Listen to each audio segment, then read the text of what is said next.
Hello, lab experts. Welcome to another episode of the Rock Diagnostics podcast. In this episode, we sit down with Omogo Damian, and we're going to talk about a couple of different topics that have to do with laboratory professionals, capacity building, but also possibly staff shortages and remuneration.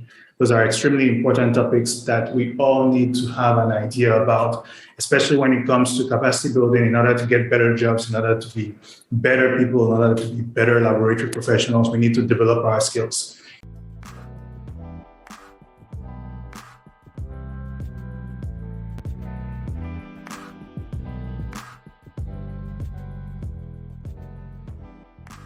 Okay, yes. So you said that during the first 2 years of your university, you found it a little bit hard. You had some questions that you didn't answer in order to really get what the field is about and in order to really get immersed in it. That means you already at some point had to do, at some level, some capacity building. You had to change yourself. You had to change the way in which you looked at things. What were some things that allowed you to start grasping and to start getting used to what medical laboratory science is really about? Okay.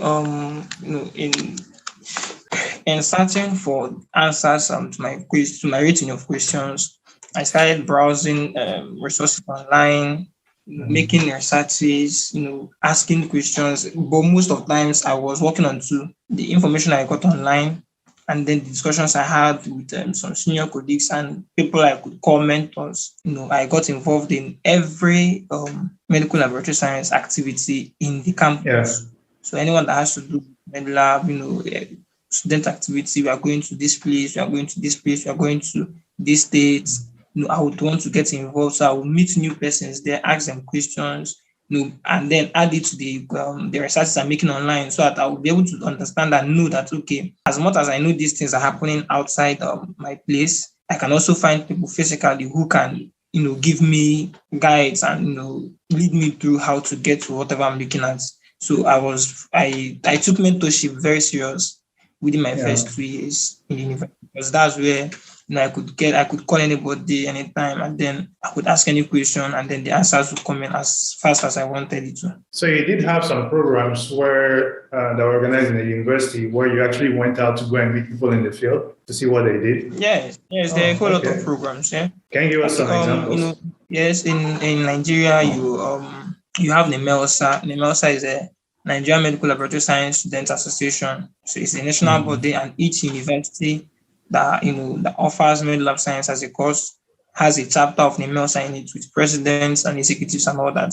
So I got involved in NEMELSA activities, every NEMELSA activity as much as my academic schedule could allow. I got involved. Then there was this also NAFEMS. It's called the National Fellowship of Christian Medical Lab Science Students too. They also organize conferences, conventions, and all that outside your school. They could just put kids in another region in the country where people are expected to travel kilometers to come. And then you have every other chapter of medical lab science students from the country there would ask questions. I heard Professor this in your school. How does the man do? What has the man done? And all that.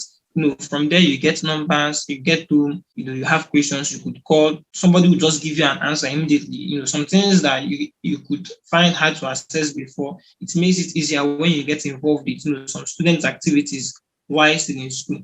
Then as a student, you also got involved in any professional activity, like when YMLSF, they call it the Young Medical Laboratory Science Forum, was having the Maiden annual conference. As a student, I was part of the few students that was drafted into the committee for the planning because that particular one was hosted in my own state, in Ebonyi State. So I was part of the few students who are drafted in the committee to do the planning and all that. And there you meet, some senior colleagues, probably people that you've been seeing only online, you've been hearing about them, but now they are coming and you see physically, you discuss with them as I know I heard you are doing this. And that's just how to get involved. Yeah.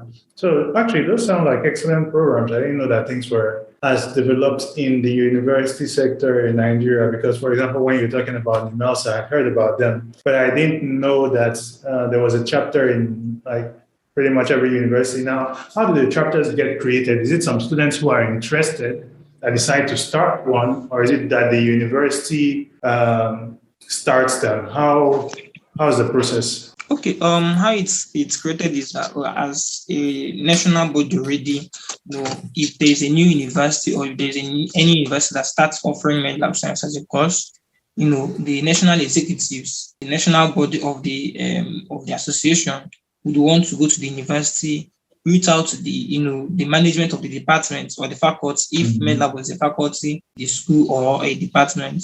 In some schools in Nigeria, med lab is a faculty, but in some schools it's just the department. So they reach out to the management of the university, the department, okay, we are NMLSAD, oh yeah, this is who we are, this is what we do, and we want to create a new chapter in this school. Then the management of the department could lead them to some students, probably some course reps, and then some very few select students.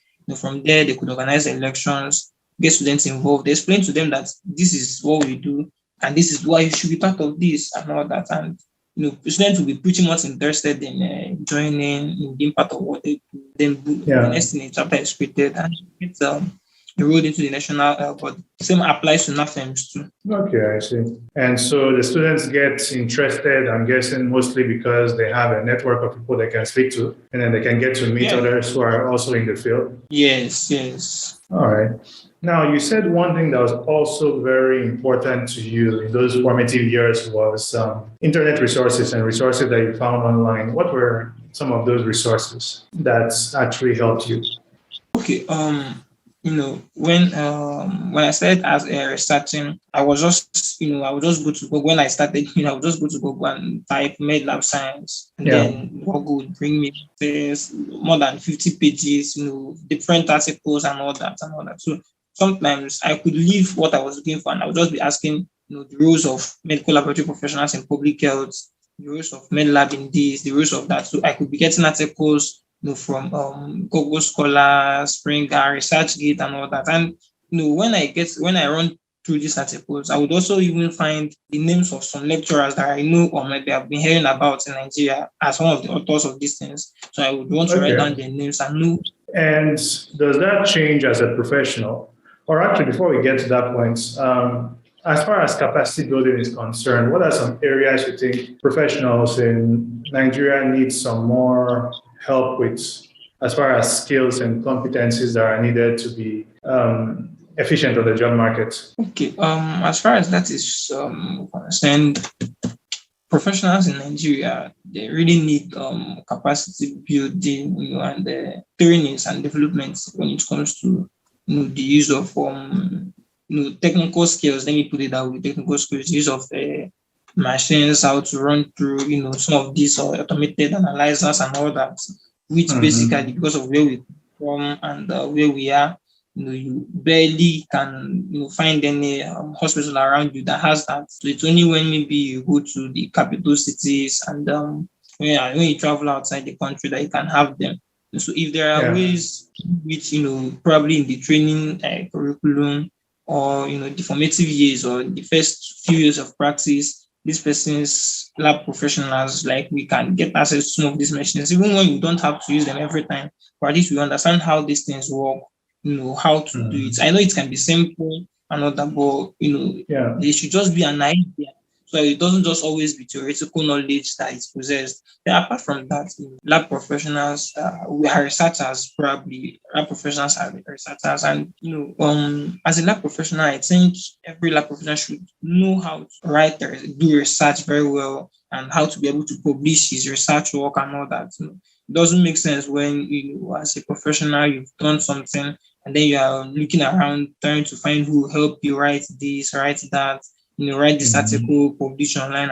As a lab professional, that should be just part of the things you know how to do: research writing, grant writing, proposal, and all that. And then, yes, and then emotional intelligence, leadership, very important, because here in Nigeria, because of the bickering in the hospital sector, lab professionals don't get to really manage the hospitals very well, the way they should be there. In fact, the management and leadership aspect of the hospital management is they are almost excluded from it. And you find out that some of them don't even know, they don't have the leadership skills, the team management skills and all that. So this should also be part of the things that in fact, lab professionals should just be prepared to own the world from the formative years till whenever they come out. that at every point in time, at least even if you're not so good in all of them, you could always be found handy in some of these skills, even when you may not be a complete expert in all of them, but at least you should have, very knowledgeable idea about this, how to manage this, how to run projects, how to manage projects. Organizations could be able to depend on you to handle their projects for them and all that. And for the time being, there is a very big gap between lab professionals and some of these things I'm talking about. Yeah. It's very, I know Yeah. So some organizations starting. are coming, and I said going further, I know some organizations are coming up to change the narrative. All right. We'll come back to the organizations and talk about some of them. Before then, going back to your first point about getting introduced to the machines and getting introduced to automation early, I also think that's important, but in some situations you'll get, so for example, in the past, I've been in places in universities, talked to some people where when you talk to lecturers about automation, they tell you, yes, automation, but it's simple. It makes students too reliant on automation. And so usually what they push for is for the students to do the manual methods first. And then eventually when they get on the job, then they can move on to more automation. What do you think about that? Is there any merits to that idea that they should start with the manual first and later down the line move to automation? Or should we go directly to automation? Okay, there could be merits in the argument, but that merit could have been probably in the past where there are very few machines that can do these things. But in a world where almost let's say 70, if I'm not underestimating, 70% of every lab procedure is automated. It doesn't make sense where the lecturers should still want to lead students through the theoretical aspect of it and probably the manual aspect of it until maybe when they start practicing. You go through some work requirements for those that are applying for work in more developed countries, and then you see that knowledge about some of these things are prerequisite criteria for the person to be selected. So you can't go there and be explaining to them that where you're coming from, that they still value manual method because they were assuming you will still be lazy. Having an idea about the manual method, how the manual method works is good because yes, Africa would still, for the time being, we still need people who are very, very knowledgeable about the manual method, yes. But then as much as we, do the manual method, we should also, find ways to incorporate the automated method because you never can tell. Things could change, and then you would have to be faced with a machine that you cannot even operate. I understand there's need. I advocate for the manual method, yes, because even in Nigeria here, you could go for your youth service in some places. You could be the only lab scientist there where even something as even a microscope, it will not be seen there. So it needs expertise as a well-trained lab scientist to know how to maneuver the economic burden there and do whatever you are doing in the lab and still get accurate results. That is also very good. But that doesn't stop you from having an idea how automated machines. So whatever argument we are making, we are trying to sideline automation. It doesn't hold water now because the world is leaving us behind, and we shouldn't be talking about concentrating our time on manual method, later in the workspace. What if they don't get into the workspace?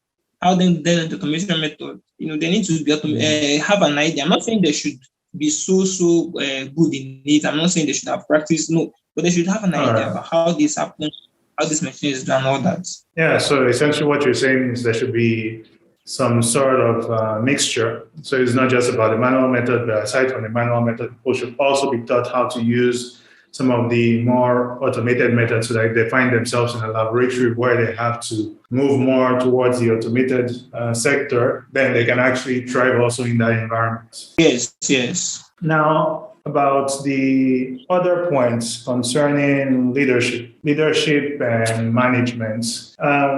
It's true, in many labs, you are not even at the lab level, but in many universities, whenever we're teaching students, we always go towards the technical aspects. We never really deal with some of the more nuanced aspects like leadership, like management. What, according to you, would be the best way of helping solve that problem? Is it to include management courses at the university level, or at this point where lots of people are already in the work field, is it that we need to go and then try and teach some of these skills to people who are already working, who have the technical skills, but maybe lack some of the more nuanced leadership skills? Okay, I think it could work both ways, because I know the problem doesn't just affect the professionals alone now. Even the students are also not being carried along. So I think the curriculum of med lab science courses should be revisited. Some of these things added in it. The management courses should be a way this thing should be added in it. The leadership courses and all that should be added in the curriculum. And then, for the professionals, there could always be options for training. In Nigeria, they do CPD. You have the required number of CPD you could get before your license is renewed. So they should also add that as part of CPD, the continuous professional development. Yeah. So let me say AMSIN is Association of Medical Laboratory Scientists of Nigeria. Let me say AMSIN is having the annual conference now. And every scientist is supposed to attend. You are supposed to pay this amount of money. They should add a course on that, bring an expert to teach them how to do that. It wouldn't stop them from doing what they are doing in the lab. Definitely, it's not everybody that will attend. They could rotate it. Okay, this and so are the person that will attend from our laboratory from this teaching hospital. Before within the 1, 2, 3 years of continuous doing that, they would get to know it. And then on the student aspect, it should be concentrated on the curriculum, because beyond the curriculum, every other thing you are doing is, it's almost hampering on your academics. For some of us that we're able to manage doing other things beyond what we do in school, it tells on your academics very well. It tells on your class. Sometimes you have to miss classes to be able to meet up to these things. And sometimes your lecturers don't understand. You are saying you are going for this, you want to go and do this. They might not even understand what you are doing. It makes it look like you are one serious person. But when these things are now part of our curriculum, then you don't need to go outside. You are learning from there. But how can it be part of the curriculum when some of the persons that are supposed to teach it might not even know how to teach it? You find that it's something that needs proper. They should sit down at the council level. I believe every country has a regulatory body. In Nigeria, we have a MLSC and Med Lab Science Council of Nigeria. And today the curriculum is, worked there, approved and all that. So there should be an approval. They look at it. What are we adding? What are the things that are not even important again? There are some things in the curriculum that are no longer important. This is 2022. There are some things that are no longer important in the curriculum. They should remove those ones and add new ones.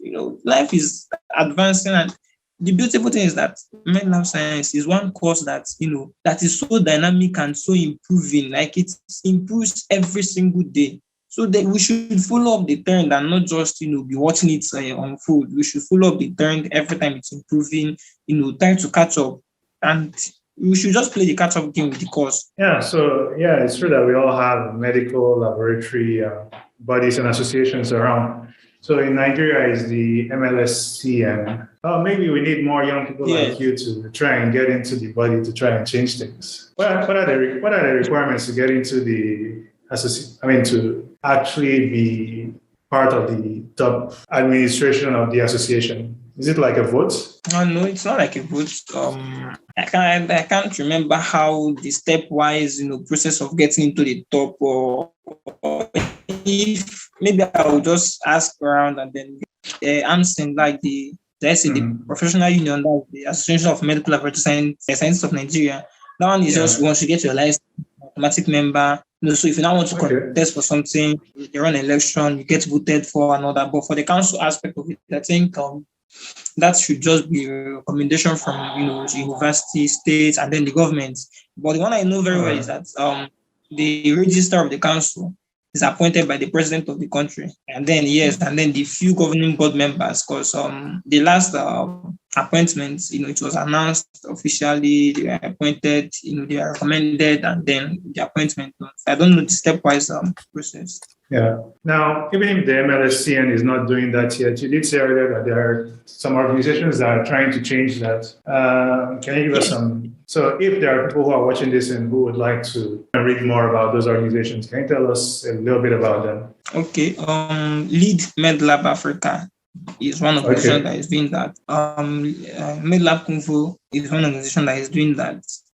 Pegiso Consultancy is one organization that is doing that. Then I think I can't remember the fourth one, but at least I know Yeah. four organizations that are focused on developing MedLab scientists and students at the same time. So Lead MedLab Africa, MedLab Kung Fu, Pekizo Consultancy, they are doing pretty much well in that. So, since leadership is extremely important, from what you've seen in labs over the years, what are some of the best leaders, some of the skills that they've had that you realize when you look back were extremely important to making the lab function? Okay.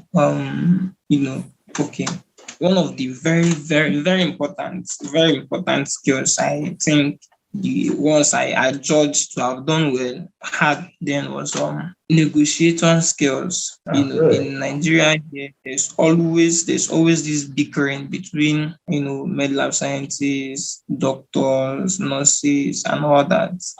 So just very few of them who could talk, who could convince, who has the power, who we are skilled enough to be part of meetings, because definitely as probably the absent chairperson or the head of the department of medlab in a teaching hospital or in the hospital facility, they will be part of the top management meetings in the hospital. So it's only when you could talk very well, you could negotiate the way of your members out of whatever issue it is there. You could surmount some challenges. Yeah.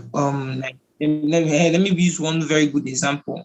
In FETA here, Federal Teaching Hospital Abakaliki, it's just one of the best hospitals for med lab scientists, because there, you don't really have doctors trying to come into the lab to come and do what scientists are doing. No, everybody has what they do. That is because over the years, people who have been heads of departments in the lab, the people who have led AMSIN and at the top level have always had their ways, trying to talk some people out of what they wanted to do.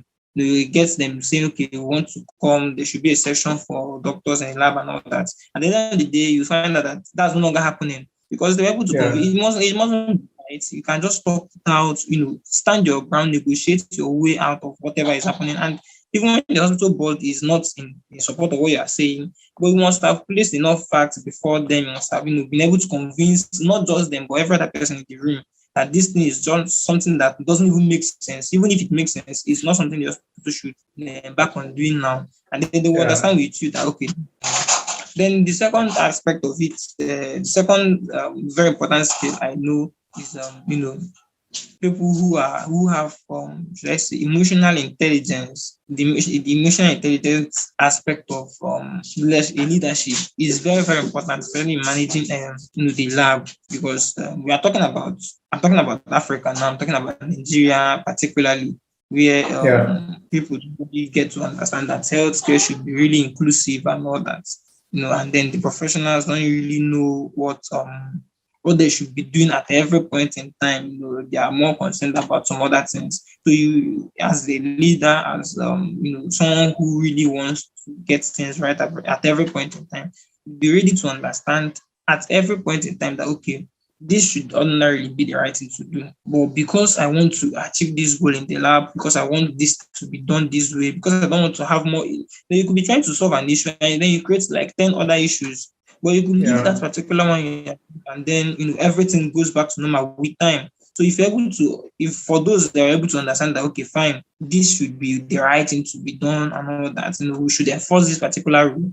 But then they think about it and say, okay, fine, let's not do it this way. Let's just do it this way to placate the egos and the emotions of every other member of the staff. Why we try to find the better way to that solves a whole lot of issue. But when you just come out, you are trying to be so disciplined, you are trying to be so tight-fisted in actions. You are not flexible.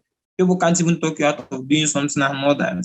That would be because people, sorry, I'm saying, but people face a whole lot of challenges beyond the profession. So when the profession itself can't even come in to help them anytime they need the help, you're also causing a problem in the lab. And these are just the two important part of it that I know they are not really looking at very well. Yeah, but taking the second point into account, it's true that that happens. But I guess in some cases, when people come in and they see things not being done a particular way, maybe one of the reasons why they may try to push things is because they think it's better for the patients. And so it's kind of hard usually to be able to tell, particularly in those kinds of cases, whether it was the right choice or it was the wrong choice. Because at the end of the day, it's true, they're in charge, but if the people behind don't back them, it becomes very hard. But at the same time, if you are responsible for the lives of other individuals and you really believe that doing things one way is going to save people, if you don't try that, then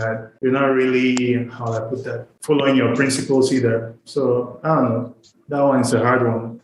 Yeah, it's a hard one. It's a hard one trying to bring into account the fact that the patient's life depends on largely what we do. The results we push out. One mistake that happens in life in the lab could change the life of a patient entirely. It's just one minor mistake. That's understandable. But then that's when teaching and training comes into play.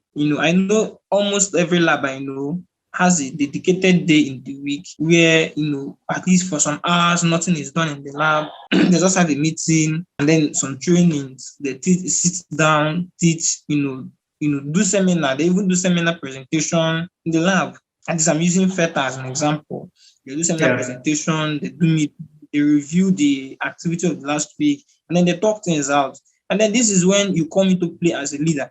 You utilize that opportunity because, apart from that day, every other day of the week, everybody's busy, everybody's trying to run shifts, do tests, pull out results and all that. So every opportunity you have that day, you make it very good so that everybody could talk. We find the challenges in the lab, the ones that could be addressed, you address them. So there are some persons who could be very good in doing this, but they are not good in doing that. It takes you as a leader who is very intelligent and understanding of your work environment to find a way to shift, to rotate people, put the persons who are good in this, and then find the persons who are good in doing something else to do that thing. Everybody must not be there, be doing the same thing. Try to rotate the work in the lab, and then I know that's why some persons shy away from leadership because the responsibilities are too much. But if you watch them close, manage them very well, at some point, it might not even be you that is the leader that is doing this thing. It might even be every other person in the lab that is trying to help you because they know you're already putting in effort. You are not rigid. You are flexible. They can approach you. There are sometimes that, scientists in the rush, in their fear to not make mistake in the haste to produce results so that the patient is treated, might run into mistakes. And so if you're a leader that when people approach you and then, you're always trying to find the way to blame, trying to, shout and all that, they might be afraid to approach you with problems. But if they find you very approachable, very good, you can talk, you are considerate, they would always bring some things to you, even when they know you could have been angry, but they'll still find a way to bring it to you.